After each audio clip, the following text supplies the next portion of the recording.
Hi, I'm Tessa, 29, and 3 hours ago I watched something on my security camera that made my stomach drop so fast I nearly threw up in my car. Right now, I'm sitting outside my sister Mia's apartment, engine running, shaking so bad my hands can barely type. I just need anyone to tell me I'm not losing my mind. Friday morning, I left for my parents' house like always. My dad was having minor heart surgery, and mom needed help for the weekend. My boyfriend, Nate, stayed home. We've been together for 3 years, living together for 10 months in a one-bedroom downtown. Nate said he had too much work to take off, which sounded reasonable at the time. He even joked about inviting the guys over Saturday for a game night. I said sure, just clean up after.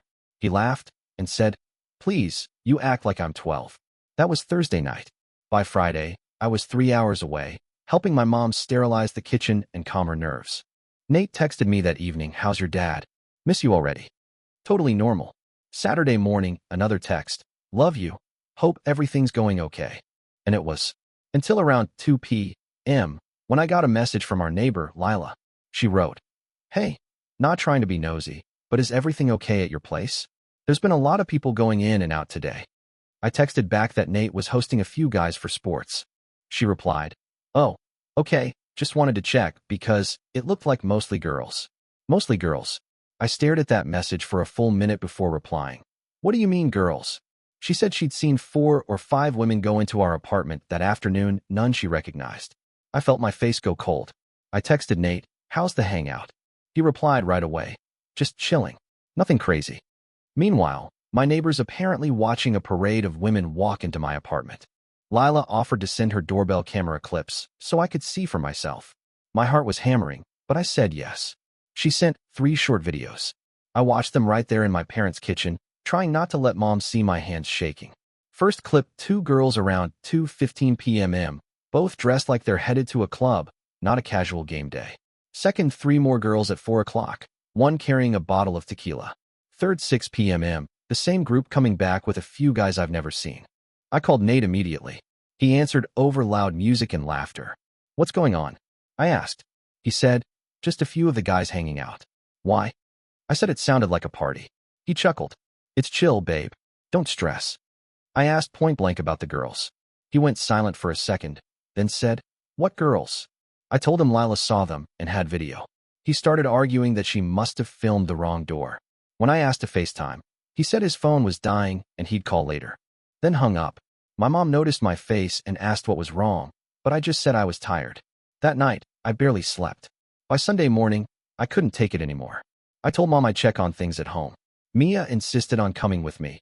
If he's doing something shady, you're not walking into that alone. 3 hours later, we pulled into the parking lot. The second I opened the door, the smell hit me: alcohol, perfume, and something stale, like sweat and old pizza. The place looked wrecked. Cups, bottles, crumbs everywhere. Couch cushions on the floor. A lacy red bra hanging off the TV. Mia just said, oh, hell, no. Nate was passed out in the bedroom, fully clothed, but reeking of booze and body spray that wasn't his. I shook him awake. He blinked at me, confused, then panicked. What are you doing here? I asked, what happened? He rubbed his eyes, mumbled, we got a little wild, sorry. I'll clean it. I held up the bra. Whose is this? He squinted at it. No idea. Probably one of the guy's girlfriends. I said, you told me it was just guys. He shrugged, defensive. Mostly. Some people brought dates. It wasn't like that.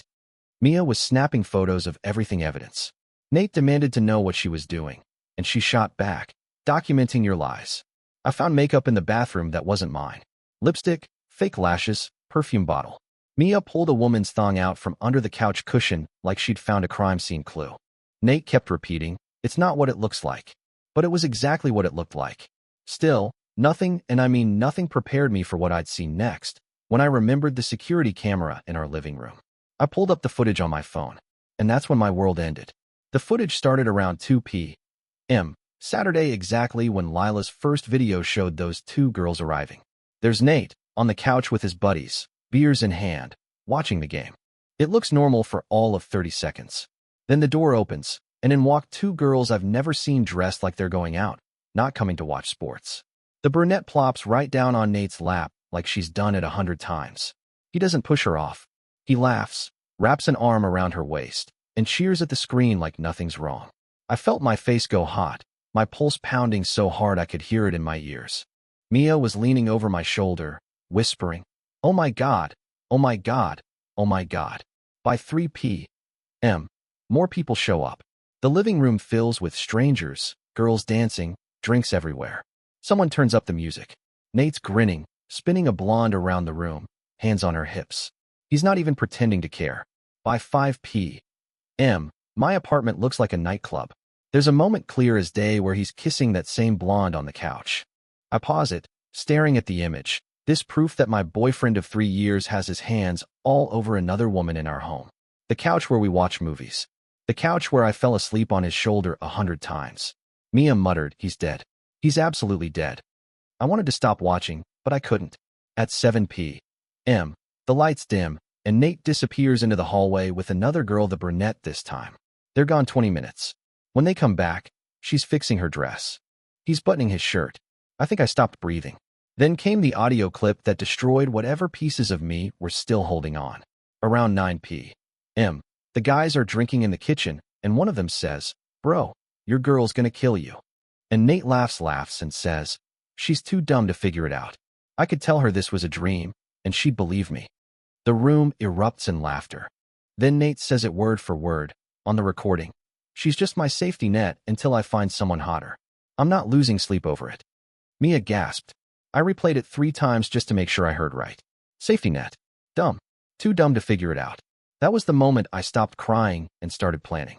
I saved every clip to my phone, downloaded them to a USB drive, backed them up to the cloud. I wasn't going to scream. I wasn't going to beg. I was going to be smart the way Nate thought I wasn't. When he finally woke up that afternoon, bleary and hungover, he sat beside me on the bed like nothing happened. "Babe, I'm sorry the place is a mess. I'll clean it, okay? You don't have to be mad." I looked at him, and for the first time, I saw him clearly. The arrogance, the lazy smirk, the way he assumed I'd always forgive him. I said quietly, "I'm not mad." He smiled, relieved. "Good. I knew you'd understand. It was just a stupid party." I said, "Yeah, just a stupid party." He had no idea I was already setting the stage. That night, Mia and I sat on the couch with takeout, planning what she called Operation Safety Net. Step 1. Act normal. Step 2. Gather everything: video, messages, witness statements. Step 3. Make sure when I walk away, there's nothing for him to twist, deny, or manipulate. By the time Nate went to bed, I'd already copied the files to 3 different places and started drafting a text to his best friend's girlfriend, who was at that party. I wasn't sure what I'd say yet, but one thing was certain. I wasn't leaving quietly. By Monday morning, I was fully in performance mode, smiling, calm, sweet as sugar. Nate thought he'd dodged a bullet. He kissed my forehead before work and said, "We good now?" I smiled up at him and said, "Of course, we're good." The second the door shut behind him, I opened his laptop. He'd left it unlocked. His messages were synced. Jackpot. There was his group chat with his buddies titled Weekend Warriors. I scrolled back to Saturday. The very first thing I saw was a photo of 2 of those same girls on our couch, captioned by one of his friends, "Bro, your place is turning into a club." Nate replied, "The blonde's unreal. Might need to keep her around." I screenshotted everything. The jokes. The comments about me. Landon saying, "Your girl's gonna find out." Nate replying, "She's clueless. She trusts me way too much." I backed up the entire conversation. Every disgusting word. At lunch, I met Mia at a cafe near my office. She looked at me like I was unraveling, but I told her, "No, I'm focused." She called it revenge calm. Phase 2 began that afternoon, securing my exit. I called our landlord and asked what it'd take to get Nate off the lease. She said both tenants had to agree, or one could take over fully with the other's signature. I said, "Perfect, I'll handle that." Then I called my mom, told her I needed money for the penalty fee. She didn't even hesitate. "Sweetheart," she said, "we'll cover whatever you need. Just get out." That night, Nate came home with flowers. The irony nearly made me laugh. He said he'd been thinking about me all day, that he wanted to start fresh. I put the flowers in a vase, thanked him, and made dinner like everything was fine. He talked about how he was so lucky to have me, how he didn't know what he'd do without me. I sat there nodding, smiling, and thinking, "You're about to find out." Tuesday, he forgot his phone at home again. Rookie mistake. I waited until I was sure he was settled at work, then opened it. Same password as always. There were texts from a girl saved as Ashley, Jim, someone I'd never met. Their chat started light, gym schedules, music, jokes. But then Nate said, "You looked insane in that blue top today." She replied with a wink emoji. He wrote back, "If my girlfriend weren't so clingy, I'd take you out in a second." I stared at that for a long time. Screenshotted it all. Sent copies to Mia, my friend Claire, and my email. When he texted from work later saying, "Hey, can you bring my phone?" I smiled at the irony. I handed it to him over lunch, and he kissed me like I was his anchor. "You're the best," he said. I wanted to say no. I'm your executioner. By Wednesday night, I had everything. Footage, messages, proof of the affair, proof of the lies, proof of him calling me stupid. That's when Mia asked, "What's the end game? Are you just walking away or burning it all down?" I said both. She blinked. Both. I smiled. I'm walking away while it burns. Thursday night, I sat in our apartment watching Nate hum along to a playlist he made for dinner. He'd lit candles, opened wine, even wore cologne. To anyone else, he looked like a devoted boyfriend. To me, he looked like a man rehearsing for an Oscar. Halfway through dinner, he said, "You know, I've been thinking maybe we should start house hunting soon. Get something with a yard." I almost laughed. "A yard? You're about to be homeless, buddy." I just smiled and said, "That sounds perfect." He reached across the table and said, "You're my person, Tess. I want this forever." I nodded, forcing a soft smile, and mentally added gaslighting to his list of crimes. Friday morning, I met Claire at her office. She works in marketing and knows her way around public narratives, as she calls them. We built what she dubbed the dossier. Every screenshot, every video clip, every quote cataloged in a clean, chronological package. Labels, timestamps, context. We even included transcripts from the audio where he called me stupid. Claire said, "When this drops, there won't be a single person left doubting who he really is." By Friday night, Nate had turned into the world's most affectionate man. He came home with takeout, wine, and a movie, kept saying things like, "You make me better," and "I don't deserve you." I wanted to tell him, "You're right about that last part." Saturday morning, I woke up early. Operation Safety Net, final act. I took photos of every inch of the apartment, every item I was leaving, every one that was mine. I moved the last of my valuables to Mia's car the night before while Nate was asleep. He woke around 10, hair a mess, smiling like everything was bliss. "Big day," he said. "Landon's party tonight." "Yeah," I said. "Can't wait." By the time we got there, I was cool, composed, perfect.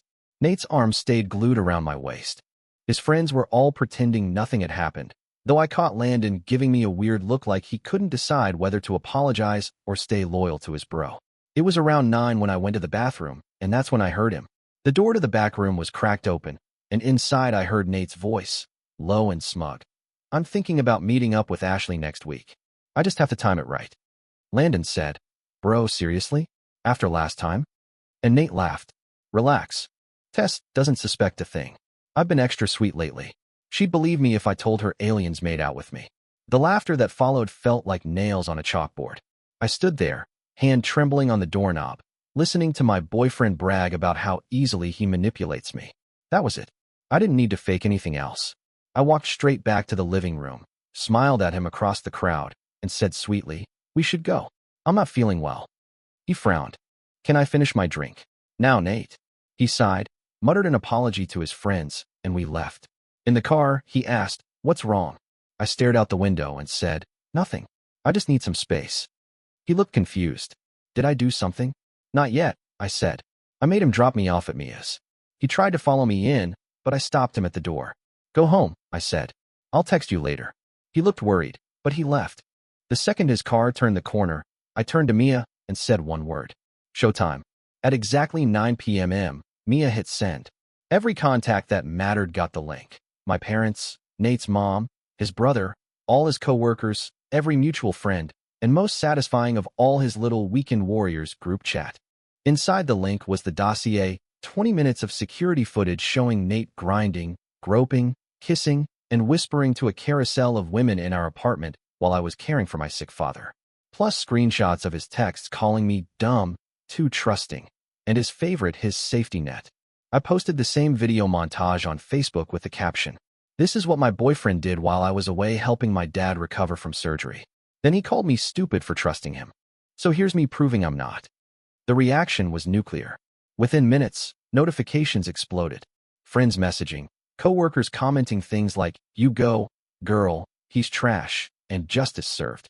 The video spread like wildfire. Someone reposted it on Twitter, and suddenly it had thousands of views.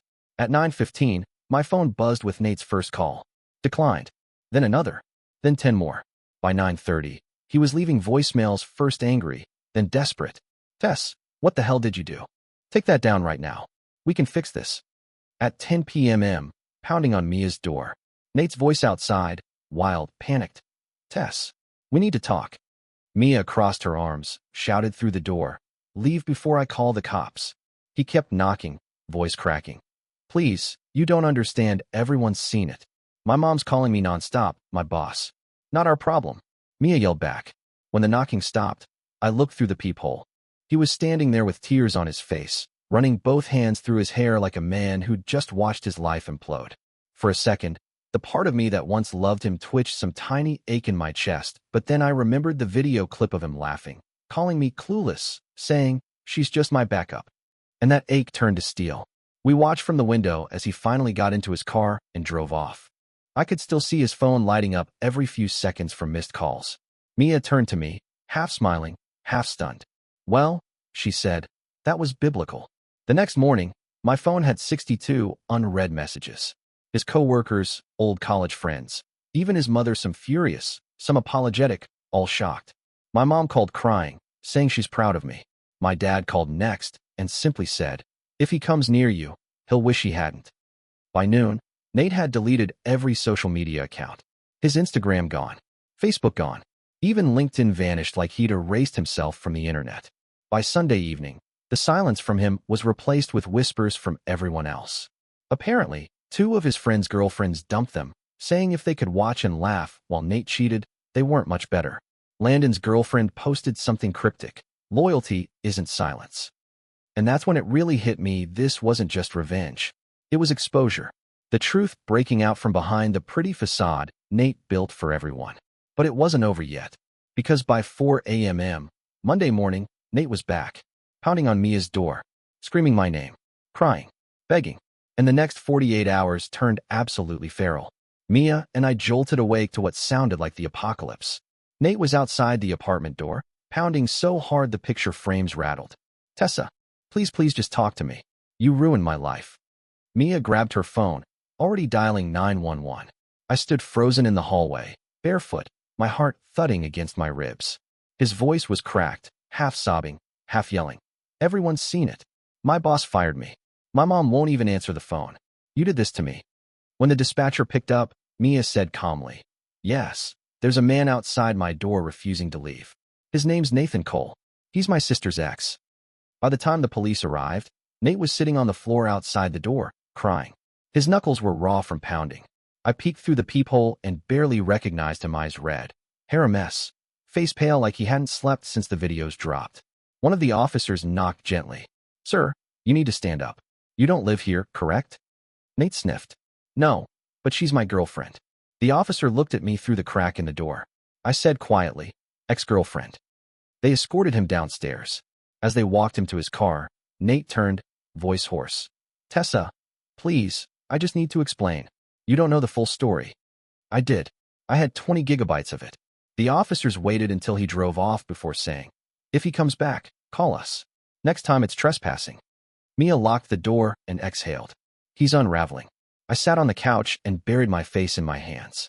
"He's not sorry for what he did," I said quietly. "He's sorry he got caught."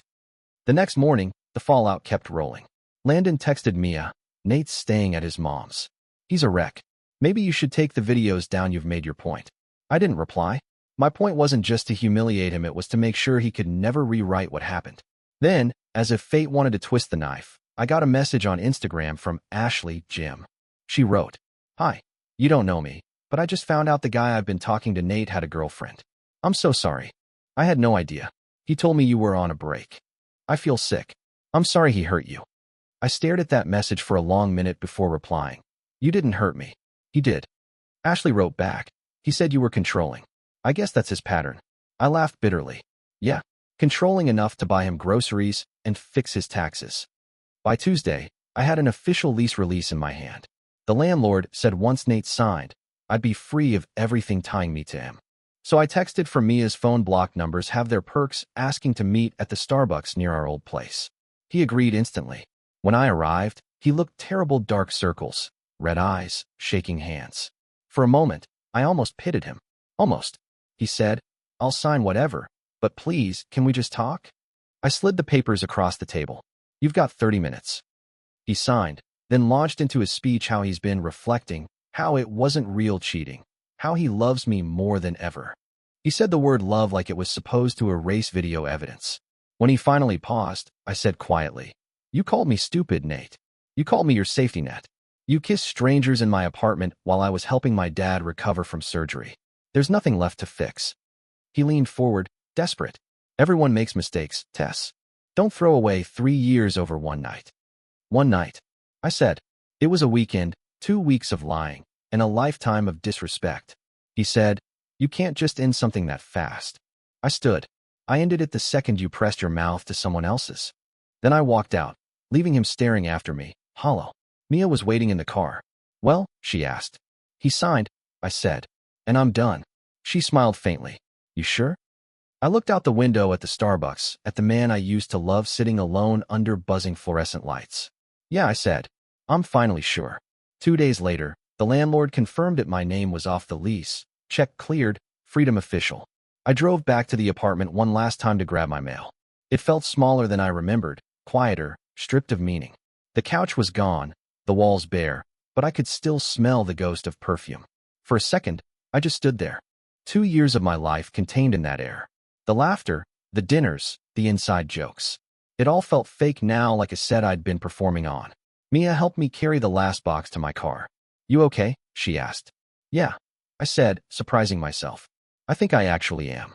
That night, I sat on her couch, our couch now, and watched the city lights blink through her window. My phone was quiet for the first time in weeks. No calls, no messages, no chaos, just silence. And in that silence, I realized I wasn't broken. I was clean. Nate lost everything because he thought I was stupid. Turns out I was just patient, smart enough to gather proof, brave enough to leave. I poured a glass of wine, raised it toward Mia, and said, "To being nobody's safety net ever again."